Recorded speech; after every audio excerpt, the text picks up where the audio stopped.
कक्षा नवम गणित में आप सभी का स्वागत है। आज हम 45 अंश के लिए त्रिकोणमितीय अनुपात ज्ञात करना सीखेंगे।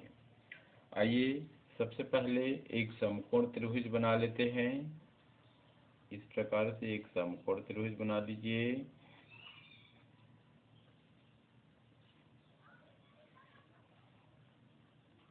ये यहाँ पर ये 90 अंश का कोण समकोण है, इसको बी नाम दे देते हैं। ये सी हो गया, ये ए। ध्यान दीजिए यहाँ पर ये 45 अंश का कोण है। चूंकि हमको 45 अंश के लिए सभी त्रिकोणमितीय अनुपात ज्ञात करना है, तो ये 45 अंश हो गया। ठीक है, यहाँ पर मान लेते हैं, माना कि ए बी सी एक समकोण त्रिभुज है। एक समकोण त्रिभुज है जिसमें यहाँ पर ले लेते हैं, जिसमें कोण बी बराबर 90 अंश, और चूंकि हमको 45 अंश के लिए त्रिकोणमितीय अनुपात ज्ञात करना है, तो एक कोण सी को हम क्या कर लेते हैं, 45 अंश मान लेते हैं। ठीक है, ध्यान दीजिए कोण बी 90 अंश है, कोण सी 45 अंश है, तब कोण ए भी 45 ही होगा। तब कोण ए बराबर 45 अंश होगा, क्योंकि त्रिभुज के तीनों अंतः कोणों का योग 180 अंश होता है। तो ये दोनों कोणों को जोड़कर 180 से घटाएंगे तो कोण ए का मान 45 अंश ही होगा। तथा ध्यान दीजिए, यदि किसी त्रिभुज में दो कोण बराबर हो, जैसे ये 45 हो गया और ये भी 45 हो गया, तो किसी त्रिभुज में दो बराबर कोणों की सम्मुख भुजाएं भी बराबर होती है, ऐसा एक प्रमेय है।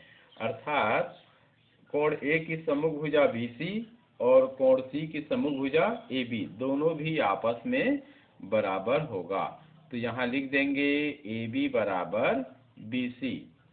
ठीक है, कारण लिख सकते हैं, क्योंकि किसी त्रिभुज में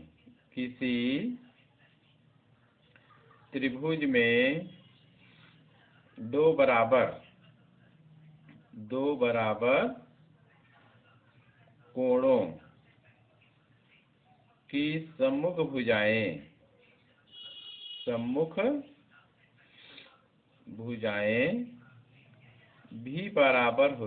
भी बराबर होती है, इस प्रकार से। ठीक है, अब हमको क्या करना चाहिए, ये भुजा AB और BC आपस से बराबर है, इनको कोई एक मान दे देना होगा। पुनः माना कि AB बराबर BC बराबर हम A मान लेते हैं, आप X भी ले सकते हैं। तो इसका मान A हो गया और इसका मान भी A हो गया। तो समकोण त्रिभुज ABC में दो भुजाएं हमें ज्ञात है, इनकी लंबाई A है, इसकी भी लंबाई A है। तो तीसरी भुजा AC जो कर्ण है, उसकी लंबाई हमें ज्ञात करनी है। तब कर्ण AC बराबर हमको ज्ञात करना है। तो इसके लिए हम पाइथागोरस प्रमेय लगाएंगे। पाइथागोरस प्रमेय से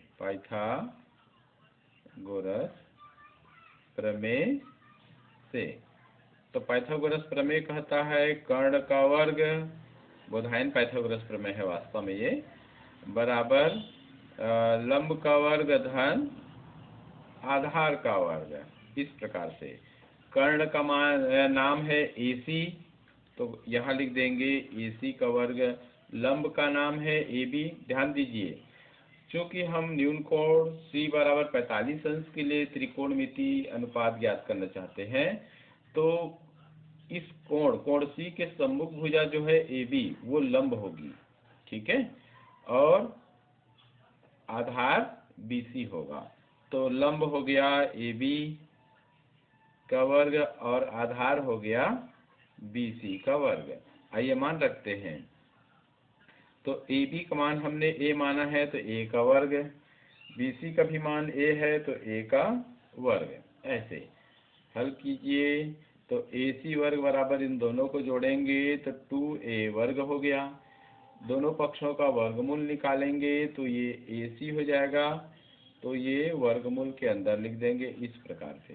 ठीक है, तो यहाँ पर ए सी बराबर, देखिए ए गुणित ए 2 बार आया है यहाँ पर, तो ए बाहर आ गया वर्गमूल से और ये अंदर में वर्गमूल 2, ये इकाई हो गया। तो इस प्रकार से ए सी भुजा का मान क्या आ गया, ए वर्गमूल 2 इकाई। ठीक है, अब हम यहाँ पर लिख लेते हैं। अब हम 45 अंश, इसको सी लिख लीजिए, कोण सी बराबर 45 अंश के लिए सभी त्रिकोणमितीय अनुपात ज्ञात करेंगे। सभी त्रिकोणमितीय अनुपात ज्ञात करते हैं, ज्ञात करते हैं। आइए देखते हैं कैसे ज्ञात करेंगे। पहले सबसे पहला त्रिकोणमितीय अनुपात जैसे है साइन थीटा, तो यहाँ लिख देंगे साइन 45 अंश। तो साइन 45 अंश, तो साइन का अनुपात क्या होता है, लंब बटे कर्ण होता है, लंब बटे कर्ण। देखिए लंब का मान क्या है, तो a है, तो यहाँ लिख देंगे a, और कर्ण का मान क्या है, a वर्ग 2। तो इस प्रकार से मानाया, तो यहाँ पर देख सकते हैं आप a और ये a एक बार में कट गया, तो बचा क्या, अंश में 1 बचा और हर में वर्गमूल 2। तो इस प्रकार से साइन 45 का मान, 45 अंश का मान हमको 1 बटे वर्गमूल 2 प्राप्त होता है। आइए इसके बाद है कॉस 45, कॉस 45 अंश का मान, तो कॉस का मान होता है आधार बटे कर्ण। आधार कितना है, देखिए आधार का मान है BC, एक बार लिख दीजिए नाम को BC, और कर्ण क्या नाम है, AC। आइए मान रख लेते हैं, BC का मान है A और कर्ण का मान है A बटे वर्गमूल 2। यहाँ भी देखिए A और A कैंसिल हो गया, कट गया, तो ऊपर में 1 बचा और हर में नीचे में वर्गमूल 2 बचा। तो इस प्रकार cos 45 अंश का मान 1 बटे वर्गमूल 2 प्राप्त होता है। तीसरा अनुपात आता है tan 45 अंश, तो tan अर्थात लंब बटे आधार, लंब बटे आधार। आइए लंब का नाम क्या है, तो AB और आधार का मान क्या है, BC। तो AB बटे BC लिख लेते हैं।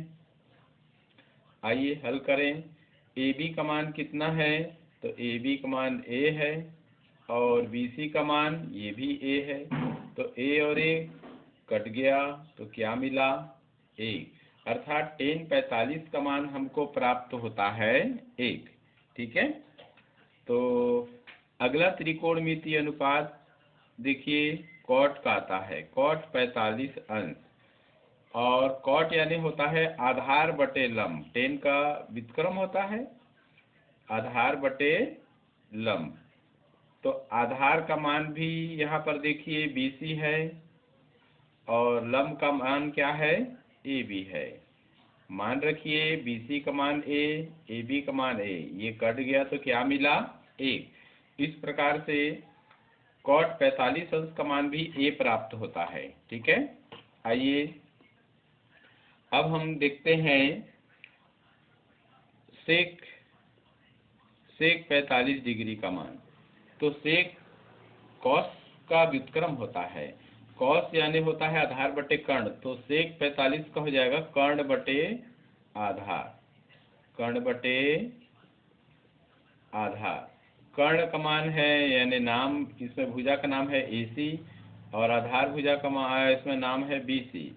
तो AC अर्थात A वर्गमूल 2 इसका मान हो गया और BC का मान है A। तो A और A कट गया तो बचा क्या, वर्गमूल 2।